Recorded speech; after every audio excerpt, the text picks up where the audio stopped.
السلام عليكم يا حبايبي، كل سنة وانتم طيبين. دي اجواء العيد عندنا في المنطقة بتاعتنا، وما شاء الله على العيال والناس، كنا فرحانين قوي. وطبعا العيد جميل ومفيش حتة بتعمل اللي احنا بنعمله في المنطقة بتاعتنا. شوفوا شكل البلالين وشكل العيال. طبعا انا كاتمه الصوت لان هم كانوا مشغلين دي جي بعد صلاة العيد، وكان هيصة وكان جميل جدا. فانا كتمت الصوت وحبيت ان انا اوريكم اجواء العيد عندنا في الشارع، بس ما رضيتش اجيب اصواتهم عشان صوت الدي جي.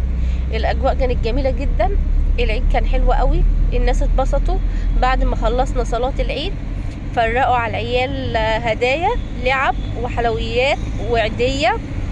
وكانوا العيال طبعا بيطحنوا بعض وبيموتوا بعض بسبب الهدايا، كانوا بصوا يعني قاتلين بعض. بس العيد كان جميل قوي. هو العيد كله في صلاة العيد، وبعد كده خلاص شكرا بنروح ننام.